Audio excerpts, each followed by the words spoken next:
Live from the Washington, D.C. area, it's the Inside Scoop, Emerald Planet. All the ecology news that our viewers want to know. Now, here's your host, Executive Director of the Emerald Planet, Dr. Sam Lee Hancock. Hello and welcome to the Emerald Planet as we come to you from Washington, D.C. in the United States as we look around the globe in 144 different nations, looking for those 1,000 best practices, the technologies, the services, and the products that are making a difference as we move through the 21st century. And as we look around the globe, and we'll be adding 2 billion new people on that planet, is how we're going to be able to take care of them as we move towards 2050. The continent of Africa is going to go over 1 billion people on the continent within the next decade, and then there'll be a gradual increase in population there. And so how we're going to provide the education, the health care, the basic infrastructure, roads, transportation, everything else that's needed. And we have someone who has actually been involved in this for quite some time now. This is Jessica Kamala Mashula. She is the president of Sheena Inc., which is a well-known international nonprofit organization working on the continent of Africa, and specifically working in the USA and Tanzania. Jessica, welcome to the Emerald Planet. Thank you, Dr. Sam. Glad to have you with us. And tell us a little bit about Sheena Inc. Wow, where do I start? Sheena Inc., when I think about the name, I think a lady we met who wanted to give the girls a better life, better than what she dreamed of. And that lady is basically responsible for me being here tonight. As the last of 7, my mother challenged the norms, the cultural norms of educating girl child. So Sheena Inc. was founded based on that concept, to know that you can give someone hope, you can inspire them, and you can nourish that talent, but you can't do it alone without other people's help. So accumulated knowledge skills becomes very, very important of what Sheena is all about. Mm-hmm. And so Sheena itself means what? Sheena itself is an acronym, which is basically stands for Send Hope, Inspire, Nourish, by utilizing accumulated knowledge and skills. It's a Swahili, pronounced as Sheena. It's a root of the baobab tree. We want a name or acronym which can kind of sound to any Swahili-speaking person knowing I'm here to stay. Mm-hmm. That's fantastic. That's a beautiful name. Thanks. And who does Sheena help? Sheena helps women, youth, and children, the vulnerable, those who are not touched by other programs. Majority of them are mainly in Tanzania. We have worked with other African countries. And United States, we focus more on the community outreach and youth programs. Mm-hmm. Now, looking at, let's say that you've been involved for a number of years in Tanzania. Yes. If you had one recipient that has been involved with Sheena over these years, who would you think of, and why would you acknowledge that one person as an example of all the thousands of people that Sheena has been able to outreach to and help over these many number of years? Well, there are quite few, but one which comes in my mind right now will be the family of Sadiq from Leba region in Kagera. The son, known as Zakaria, we went to visit to support the women for micro grants, and part of it is for them to pay forward. So we asked, if we help you, what are you going to do to build up the community? Because you don't pay us back. And they said, we can help the elderly, we can do this and that. So and they select what kind of give back that they want to do. Exactly. Mm-hmm. And behold, they said, actually, since you're here, let's go and visit this lady. And for the first time, it was 2007, we had a volunteer, Miss Sherry from Maryland, Switzerland. We went there. This lady was literally under the banana tree. She was kicked out by the family because her husband died with HIV. Therefore, she did not know where to go. She did not deserve or she did not have any rights to her health. She has 5 kids. One of them was a 2-year-old girl who had stepped on the charcoal and burnt her foot and there was no help at all for 2 weeks. So we walked in at the right time. The So her husband passed, her Husband child passed. was injured, and she had 5 kids. 5 kids. What a story. Under the banana tree, not a roof, nothing. And then the little, I would say, pothole, the second born had fallen in. So hence we picked up the project, took the son, the oldest, back to school, hoping he'll finish school before the mother dies. And the rest is history. He has graduated in hospitality. He has helped the mother. Of course, we had to build a house, a 3-bedroom house. I call it house because it was way better than anything else. But he graduated. So far, he has put in electricity in that house. He has taken the 2 sisters back to school, and he has vowed to help other orphans because we came at the nick of time. That's the story I can think of. Incredible story. Yeah. Well, we're going from, you know, the one person that really stands out in your mind that you've been able to help and really transform not only their lives but the lives of all the people around them. But how many people total have you been able to reach, and how do you select the people that become part of Sheena in Tanzania? And then what is the next steps once they're selected into the Sheena Inc. program? Wow, we have been doing this for 14 years. So for you to have statistics of 2, 3, 4,000, I'll be not doing service of what we have done. We have a pay forward, which basically is indirect beneficiaries. But if I have to say orphans is over 3,000 in 14 years, we have benefited direct and duplicated number. If I have to say women, they are over 5,000 and duplicated So number. that's 8,000 already. Already. And now you can imagine their daughters or their sons who are indirect beneficiary of what we do. We do not select, they come to us. And how did that happen? We went home. I started with my mother, who passed away in 2012. And she said, our wish was, she's dying, but what's happening to the women in the village? It was a simple wish. And I was, Mom, we will try and help. And the word went around. Anyone can write a letter to apply for something, but it's different when someone gives a testimony. Well, there is a child being abused next door. There's a child who was kicked out of school. So they're telling this to you directly when you're visiting into the village itself. Into the villages. So we go to the grassroots level, and the story, there is no making up, there is no manipulating the numbers, and that has worked very well. But then the issue becomes how much resources do we have to help? Within like 10 years, then we needed coordinators. The coordinators help to verify the stories we're being told, and they are all volunteers. Our overhead is very little because... And the coordinators come from within the villages themselves? Exactly. You have to, in order to help an African, as good intentions as the organization have, you need to understand the culture.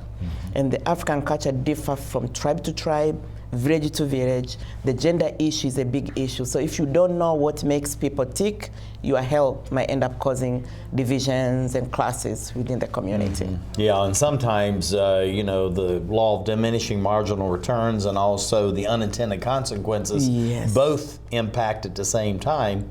So some of this can be quite negative if you're really not sensitive to the local culture. Exactly. And a good example I can think of when you say orphans, the way you define orphans in the United States is completely different with what they consider orphans at home.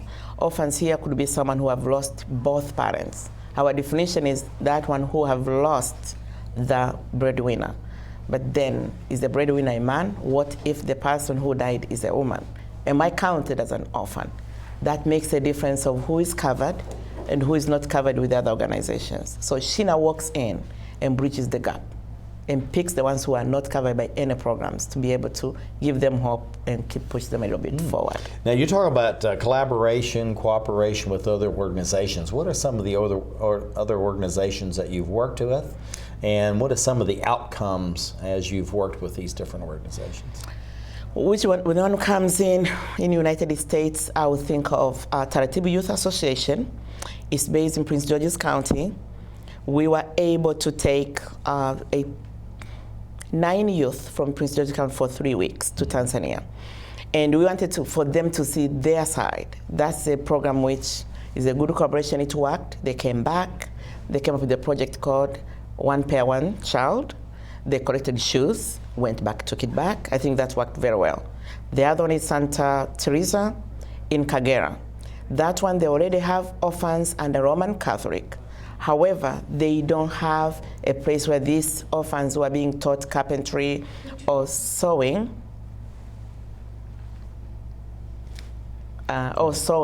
can practice. So Sheena gives them that opportunity.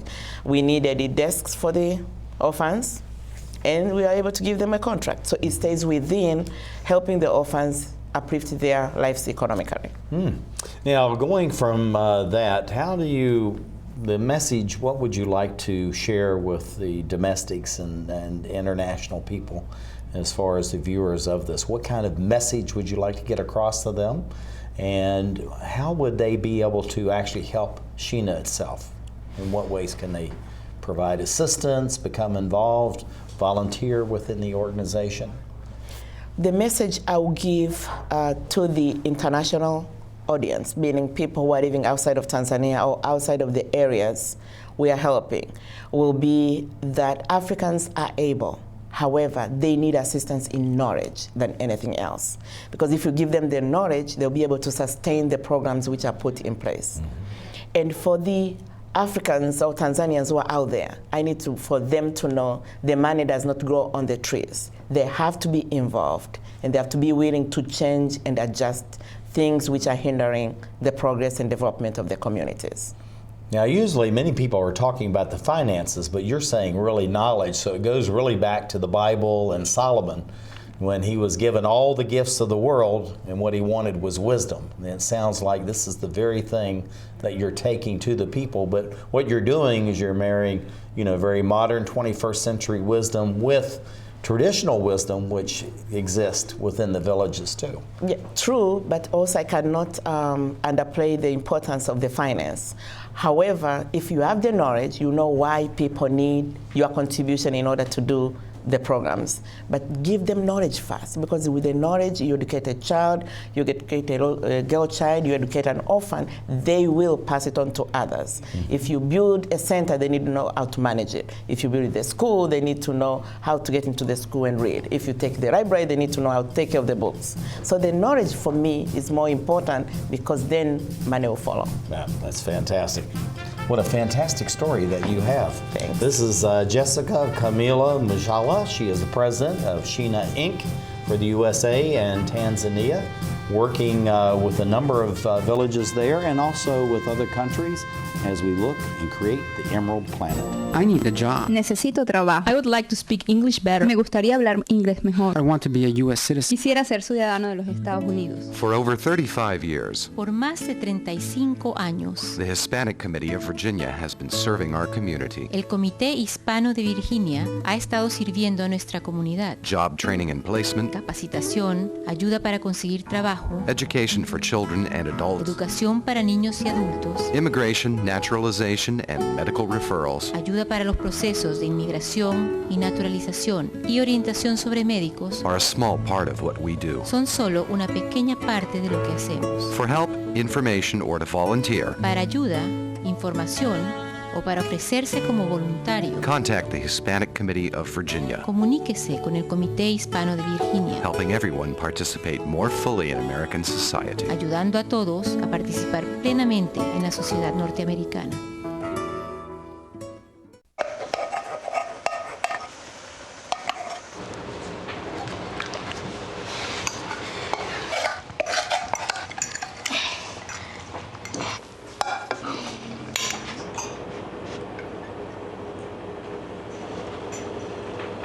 Hey, Lena, where's yours?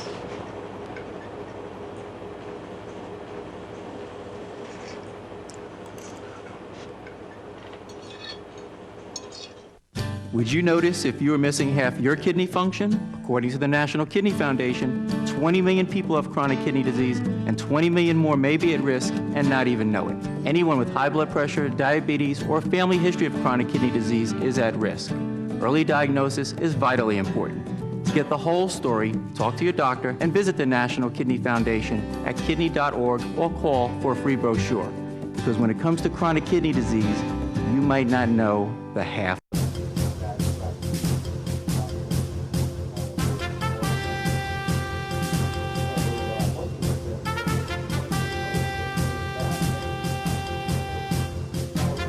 We're back to the Inside Scoop Emerald Planet.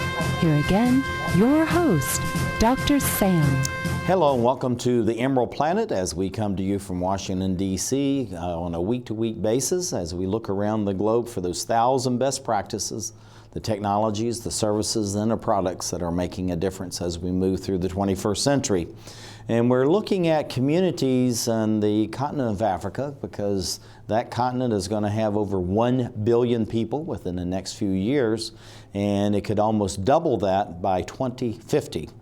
And we have two people that are with us that are working in the country of Tanzania and also the United States as far as looking at what is going to be the future, how we're going to provide the education, the health care, all the basic infrastructure, the social infrastructure specifically that's needed for the people within Tanzania and on the continent itself. Sitting right beside me is Rose Woodruff. She is the Vice President, and beside her is Darlene Campbell.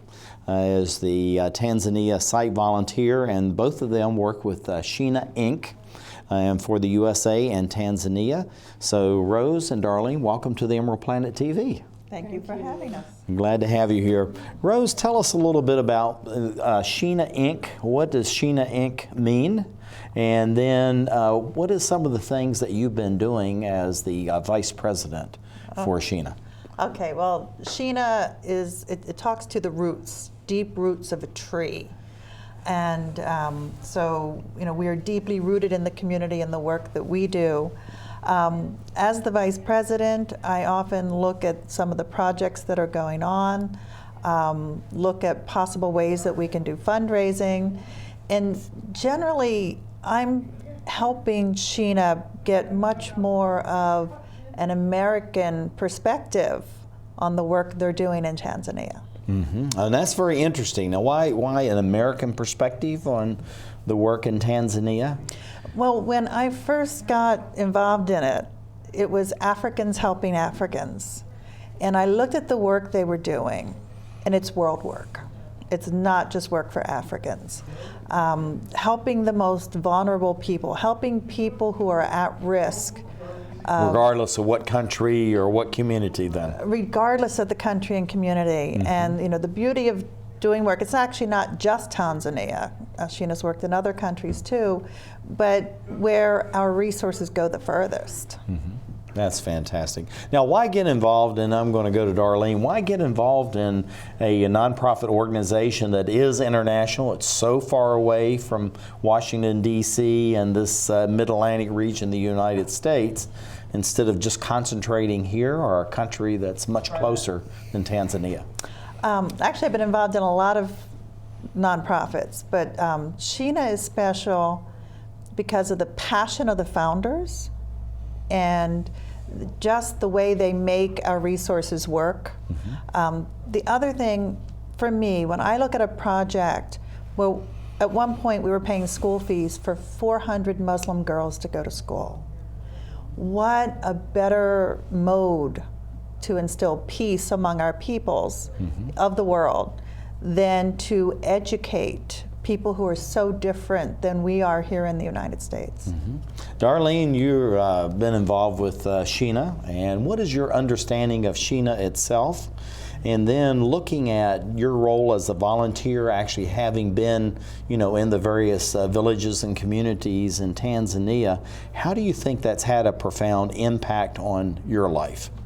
Well, I tell you, I became involved with Sheena because I had never really had an organization that presented itself the way Sheena does in terms of not just helping people, but helping them to help themselves and help each other. Mm-hmm. Usually, most of the nonprofits that I come in contact with, it's what you can provide for us, what we can provide for them, but not what they can provide for each other.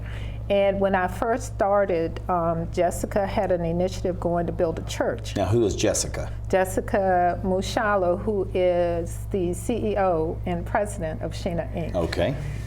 This is actually her brainchild. Mm-hmm. And she was so passionate about it because it would become a place where people could go to interact with each other and realize that there are ways they can help each other to progress as a community. So that really struck a chord with me. Well, I think that's absolutely fantastic. Rose, on Sheena, how is it different from other nonprofits and NGOs that you've worked with in the past? And we talk about this passion and the leadership of the founders and all that, but to have, you know, two dynamic women as yourselves involved over a long period of time, it takes more than just that. You know, Sheena has so much going for it. When I first got involved, Amos and Jessica Mushala covered all of the overhead for the charity. So when you made a donation, 100% of what you gave went to your project that you wanted to sponsor. Now, today, the overall budget, the overhead is 3 to 3.5%, much of which they still pick up. So your money actually goes there.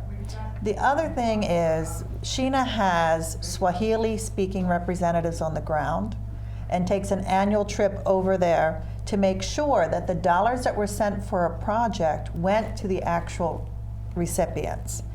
The other thing that's different is when you give your money to Sheena, you then have the option of paying your own way and joining the Sheena representatives over to the charity areas.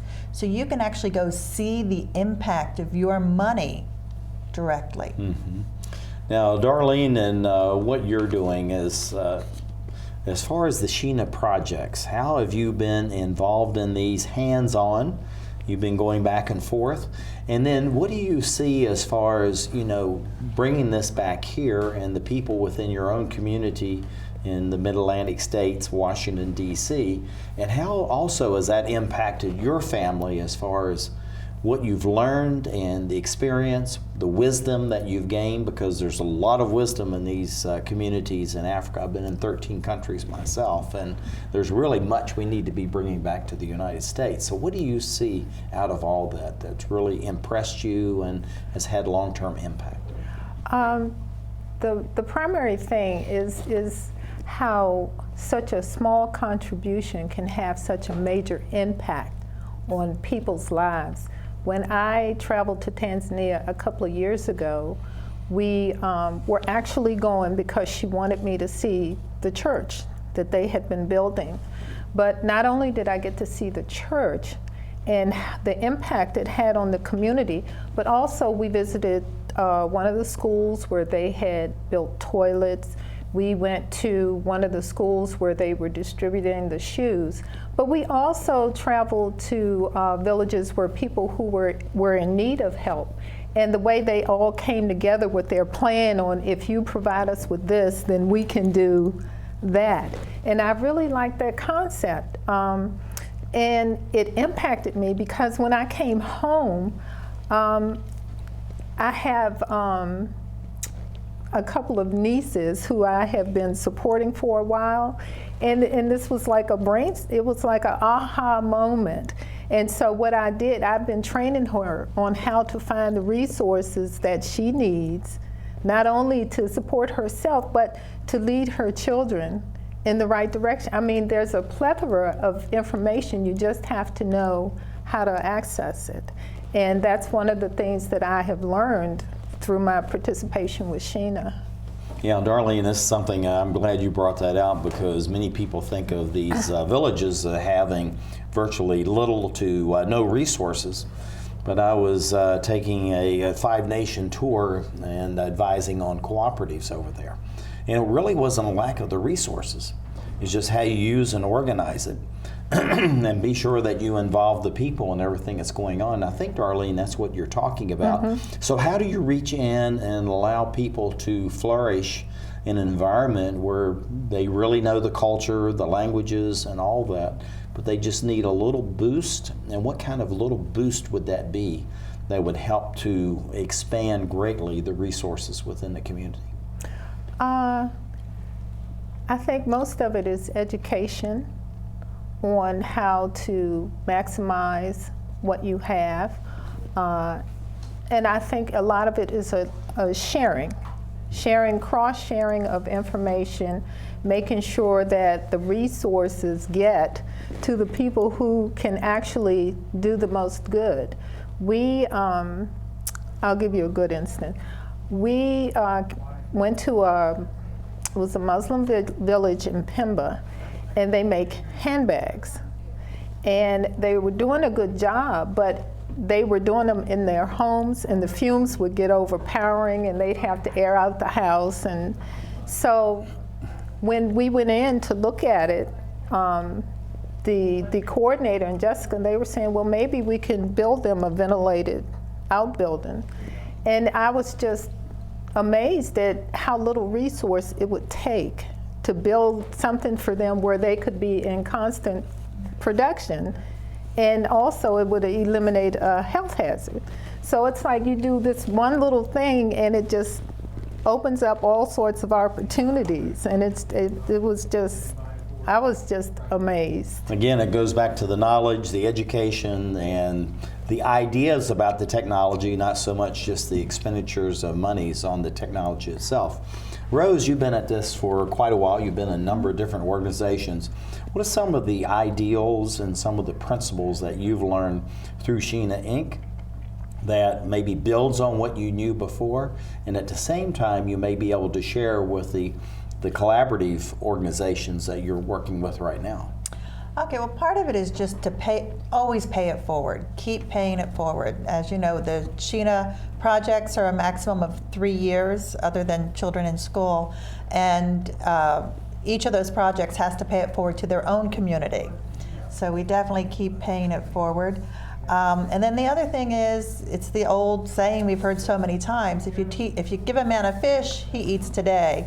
If you teach him to fish, not only does he eat for the rest of his life, but he can teach his children to fish. So it goes on for generations. Oh, I tell you, it's absolutely fantastic. And we're almost out of time. So, Darlene, what do you see for Sheena Inc. for the next 5, 10, 15 years? And we have to be quick. Okay. Well, I just see increased level in educating the people on how to be self-sustaining. And I see a lot of this being brought home to the grassroots here in the United States, in the poorer communities, what they can do with limited resources to get maximum positive impact on their community. Fantastic. So Rose Woodruff, thank you for being here. Vice President Darlene Campbell, thank you as well. With Sheena Inc. And Darlene is the site director in Tanzania. And this is for both the USA and Tanzania. Thank you for being with us as we create the Emerald Planet. It might take a little more work. And for those who haven't started, there are still things you can do to catch up. Oh, that is good news. Like getting out from underneath past debt. And don't get wrapped up with high-interest credit cards. Get you some eyes. Be diversified with your investments. Don't put all your eggs in one basket. Your financial goals are not out of reach. The choice is clear. For a happy ending, choose to save. Everyone with alcohol and drug addiction is in the same boat.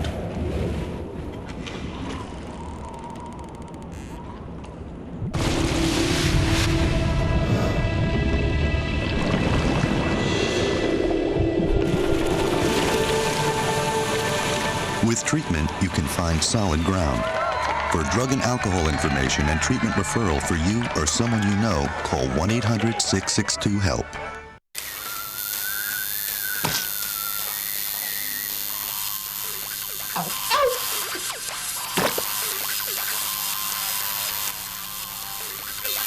Dude, are you sure you want this tattoo? Because just do it.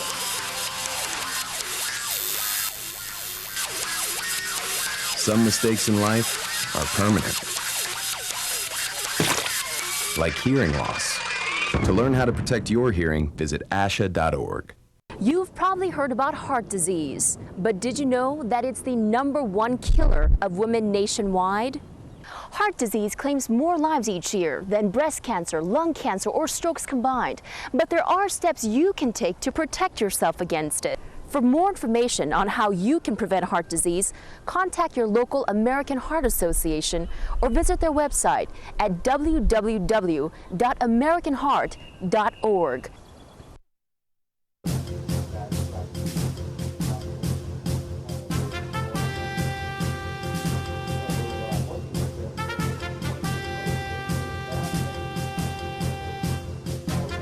We're back to the Inside Scoop Emerald Planet. Here again, your host, Dr. Sam. Hello and welcome to the Emerald Planet as we come to you from Washington, D.C. in the United States as we're looking for the best of the best, looking around the globe in 144 different nations.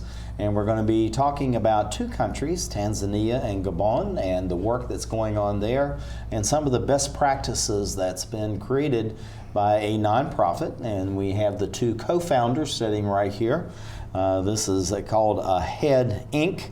We have Dr. Irving C. Williams, who is the co-founder and medical director, and Mrs. Elvira F. Williams, who is the co-founder and executive director. So that means you boss him around and make sure he does what he's supposed to do, and operating theater and all the other places too. I understand that. Anyway, thank you for being with us. You're quite welcome. I'm glad to have you here. It was nice meeting you through the Sheena organization, which is a very fine group that you're collaborating with. Dr. Williams, tell us a little bit about what is AHEAD, what's the acronym for, and then maybe a little bit of the history. Yes. AHEAD is an acronym for Adventures in Health, Education, and Agricultural Development. We had the opportunity of living in Tanzania for several years, and this was due to two things. One, the President of Tanzania at that time, Julius K. Nyerere, and another individual who was a member of parliament, Mr. Othmani Janguo. And I happened to have the opportunity of caring for Mr. Janguo's oldest daughter at one time, and I was convinced to look at the possibility of going to Tanzania and doing some work. So we spent a little over 2 years in Tanzania working with the Ministry of Health in the town of Mwanza. And at that time, there were significant problems relating to the health of children. And unfortunately, we saw a large number of children dying from preventable diseases. And one of the things that we recognized was the fact that in order to have good health, one has to have good nutrition. And good nutrition requires good agriculture. And we use education as the exchange agent or the change agent for sustainability. So that's how we came up with AHEAD. Now, a little later on, the adventure part came in, wherein if you take these two cities, the city of Mwanza and the city of Shinyanga, they are about 80 miles apart. But to drive from one to the other at that time would take about 6 hours because the roads were so bad that during the rain season it was almost impossible to get to and fro.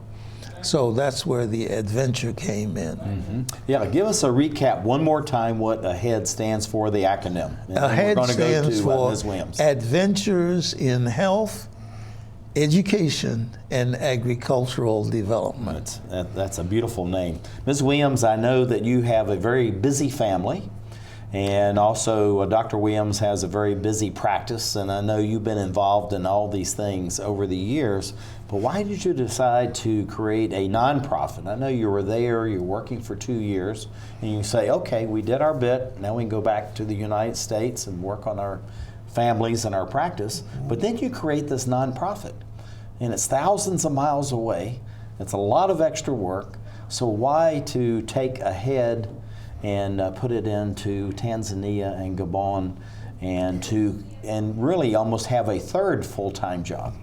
Well, it's the Gambia, not Gabon, the Gambia. Well, when we were in Tanzania for more than 2 years, we met lots of people. The people just opened their arms. We were there with our 4 children, and had such a tremendous experience and got so much support from them. People ask, what kind of support could you get from people who need so much? But if you ever live in a culture like the one in Tanzania, you would understand that people open their arms, they take you as a part of their family.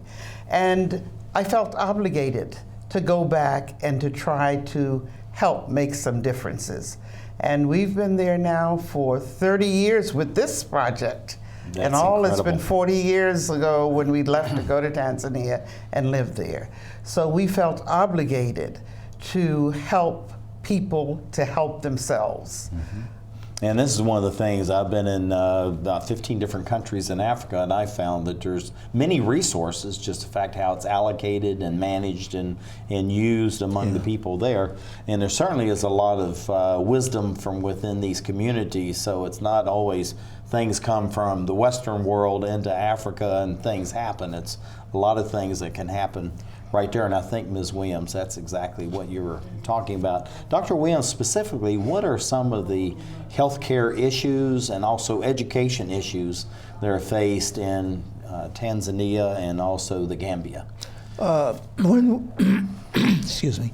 When we first got started, some of the major problems were what we call the 3 M's: measles, malaria, and malnutrition. Measles has been taken care of almost by the immunizations that we have been providing. Malnutrition, we would hold sessions with mothers particularly and talk with them about nutrition, and also we would give them assistance in making sure that they provided adequate, nutritious meals for their children. We even helped women's groups grow nutritious foods so that they would have them available for the children. That's how the agricultural component came in. Malaria is still a major problem, still in Tanzania. And in most of the developing countries, we just don't have a vaccine, we don't have a good shot to get rid of malaria, so it remains a major problem there as well. In addition, we have the problem of maternal and newborn mortality. The maternal mortality rate when we were first there was extremely high. Now it's down below 500 women dying per 100,000 live births, but that's still extremely high. I was going to say that's still when you very compare high. To 2 or 3 in the developed countries. Japan, Scandinavian countries, you may have 2 or 3 women per year dying. But in Tanzania and other developing countries, still often over 500 per 1,000 live births. Same thing holds true with newborn mortality rates. This is still very high, and these are the things that we feel that are still very, very important for us to continue to work with. Ms. Williams, looking at the broader topics that you have within the villages and actually within the family structure itself, what are some of the major issues that you feel like that needs to be worked on, and at the same time through AHEAD you're actually physically working on those kinds of projects and activities within the communities beyond the health issues that Dr. Williams talked about, and also education? Education becomes a critical problem. Leadership among youth becomes a critical problem. I think that those probably are 2 of the majors. We initiated a teen action program, we call it TAP, where we work with young people to help empower them, to help them to develop critical thinking skills, to prepare them for the challenges that they meet between childhood and on into adulthood. We also worked with them in terms of being supportive and responsive to their family as well as to neighbors. And this has been very helpful. Our program started in 1987. 1987. We started the Teen Action Program. And we started it really at that time as a way to prevent HIV/AIDS, which was very prevalent even among young people. And through song, through dance, through poetry, drama, they went to various villages and worked with young people there to help them understand that it's very important for them to assume responsibility for themselves, for their health, physical health, psychological health, etc. This has been very, very helpful.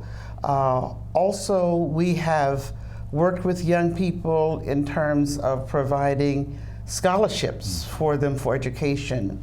Our initial program was really to provide skills for young women to help prepare them for the work world so that they would not have to feel responsible to use their bodies to get money to take care of their children, their families, etc. It's been very helpful. We have given now about 850 scholarships. We started with just young girls, and then we decided that we needed to extend to orphans and other vulnerable children. And then we started a vocational program. Our vocational program helped individuals develop skills and understanding in carpentry, in agriculture, in computer ed, and electrical wiring.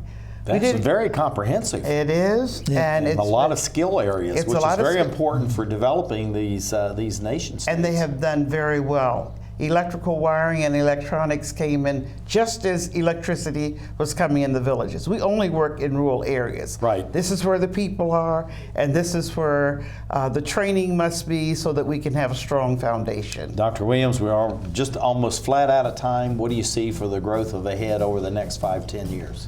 Got to be quick. We want to continue doing what we're doing. We want to reduce the maternal mortality rate down to 0, if possible. Well, thank you for being with us. This is Dr. Irving C. Williams. This is Elvira F. Williams of HEAD Inc. Thank you for being with us as we create the Emerald Planet.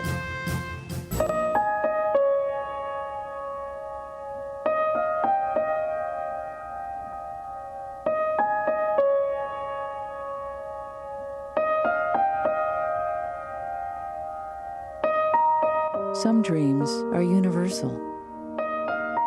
Dreams that inspire us. Multiple sclerosis is a devastating disease that changes lives forever. The National MS Society does more for people with MS than any organization in the world. But we can't do it alone. To get involved, visit us online at nationalmssociety.org or call 1-800-FIGHT-MS. This is why we're here.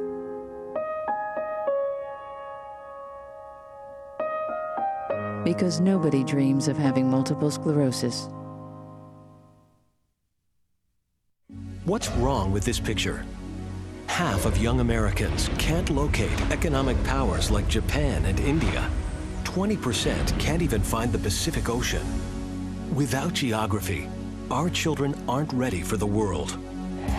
Geography is everywhere.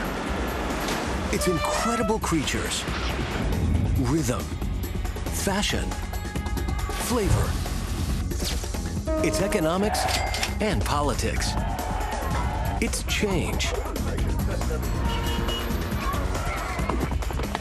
Understanding connections between people and places is critical in the 21st century.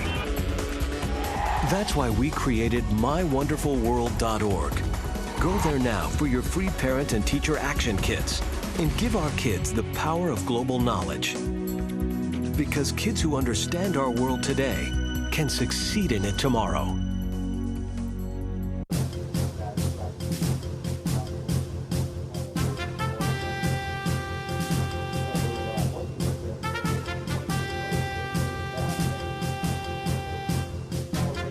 we're back to the Inside Scoop Emerald Planet. Here again, your host, Dr. Sam. Yes, I'm Dr. Sam Hancock. We're coming to you from Washington, D.C. in the United States. We have the Emerald Planet TV that we broadcast on a week-to-week basis as we look around the globe in 144 different nations, looking for those 1,000 best practices, the technologies, the services, and the products, and of course the people and the processes that are making a difference as we move towards 2050. By then we'll have a planet of about 9 billion souls, and so how are we going to be able to take care of the 2 billion extra people that are going to be joining us on planet Earth, and how are we going to provide an increasing standard of living and quality of life than what has been in the past?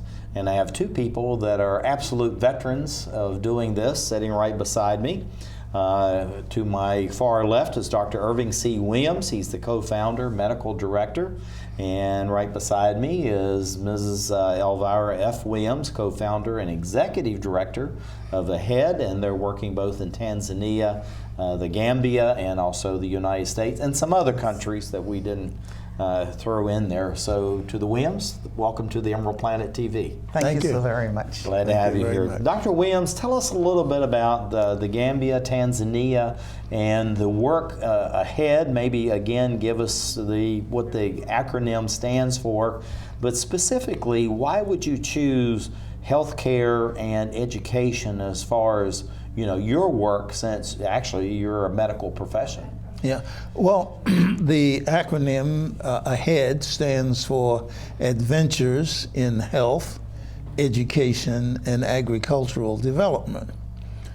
Now, I should say that I am a medical doctor, but there has come a time when I said that the medical aspect perhaps isn't as important as the education aspect. That's a very profound statement, Dr. Williams, and thank you for sharing that. You're most welcome. To give an example, we know that women, when they have a good education, take care of their children, take care of their families very well. If a young person, 13 or 14 years old, gets pregnant and has a baby, she has no knowledge about caring for that baby, and she doesn't even have any knowledge about caring for herself. But if she waits until she's, say, 25, and she's gone through school, she's had a good education, and she's had some life experiences, she knows then much better as to how to care for herself and also for her children. She will look at ways to provide adequate nutrition for the children. She will make better use of the preventive measures that are available in providing for herself as well as her children. That's just like even in developing countries like the United States and Europe and certain countries of Asia, even South America, where they have better education, then there's less demand as far as the medical services and many of the other infrastructure that's needed. So what you're doing is you're going after preventive and proactive. So tell us a little bit about that. How then do you infuse this into the education, either in the formal setting within the schools or like the scene that we're seeing right here in the village itself? Yeah. One of the things that we have been doing is going to different villages and providing information. And what we do, we would invite the women of a particular village to come to a particular area. That might be, if there is no dispensary or health facility, then it may be at a school, or it may even be under a tree, as you see there, where we have the scales hanging from the tree so that the children can be weighed. So that's a very significant something.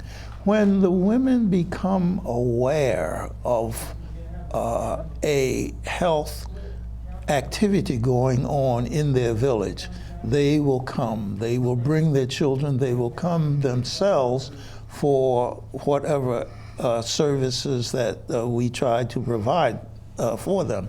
Family planning services, very, very important. So they will come for family planning services, for prenatal care, and things of that sort for themselves, and immunizations, et cetera, for the children.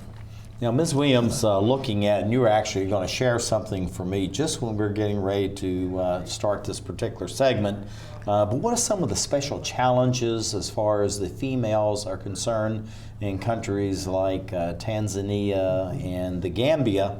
And then also understand that many of these schools, you actually build dormitories so that you can house the young ladies there. Tell us a little bit about that, and then also the involvement of the community into the educational process. Well, in terms of our program, as was mentioned with Sheena, it's very important for our teachers and leaders to be of the culture. So our staff in country are only Tanzanians. We train them, and then we give them additional training and workshops so that they can work with the young people in the village, they can work with the other mothers. And as I said, we have started education programs, we provide support, we provide scholarships. In the villages now, they're trying to build more secondary schools so that young ladies and young men can go on beyond primary elementary education.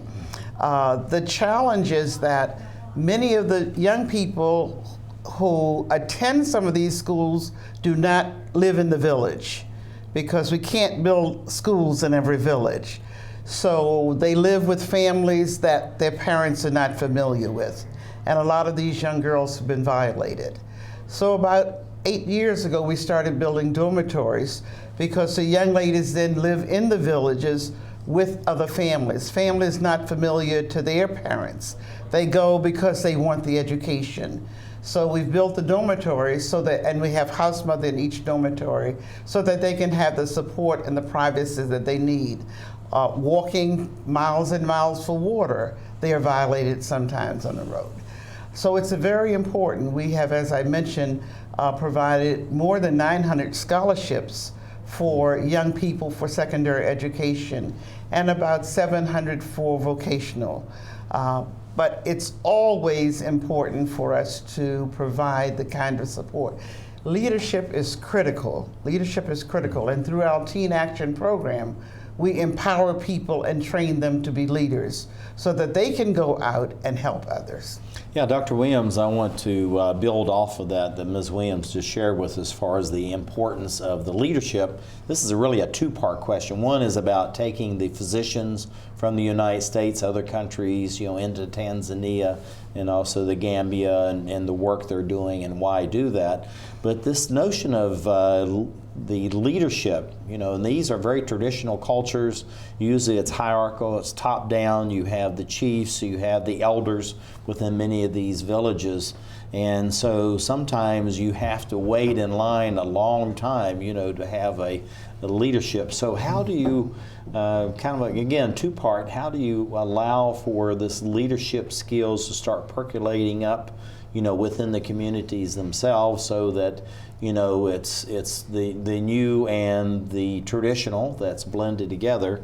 And then maybe talk a little bit about taking the physicians when you go in these villages, and what kinds of things are these doctors doing, and what skills and ideas and knowledge are they leaving behind when they come back to the United States or wherever they may come from? We have had a number of different physicians going into Tanzania particularly. For example, there's a significant number of children in several regions of Tanzania that are born with cleft palate or cleft lip. And we have had reconstructive surgeons to go and provide the surgical care for these children so that they can live fairly normal lives and not be stigmatized so much with the problems, with the physical deformities that they may have. In addition, we've had cardiologists, go and provide services at several of the hospitals. And most recently, we had a group of female orthopedic surgeons. Now, I emphasize female orthopedic surgeons because they set an example for females in the countries as well. Now, I may get thrown out of the country for saying this, but I must say that I have been very impressed with the leadership and the attempts at leadership demonstrated by females. Well, we should both know this. We've all had mothers, grandmothers, great-grandmothers, and in my family, they were all leaders. Yes, absolutely, and very positive ones. Right. So we encourage the young people, particularly the girls, and we try to make sure that in every one of our classes that we have both male and female group leaders so that individuals can see some of both. That's really great. Yeah. We're running out of time as usual, Ms. Williams. So you talked about this TAP program, and let's expand on that a little bit. And we only have about a minute, and then we have to be finished. And then how does that relate to the growth of ahead over the next 5, 10, 15 years? And we need to be quick. Right, very, very quickly. The Teen Action Program, which we call TAP, is to empower young people to be leaders. They get information, they get knowledge, they get skills, they work with each other, they go out into the villages to train other folk, because these are the leaders of tomorrow. And we want our leaders of tomorrow to understand what the problems are, to be able to help solve those problems, and to teach other people how to solve their problems. It's very important for them to know that self-help is critical. No, I tell you, it's absolutely fantastic, and you did it within the time. I want to thank you, Ms. Williams, for being with us. This is Elvira F. Williams. Dr. Williams, thank you for being with us on the Emerald Planet as we create the Emerald Planet.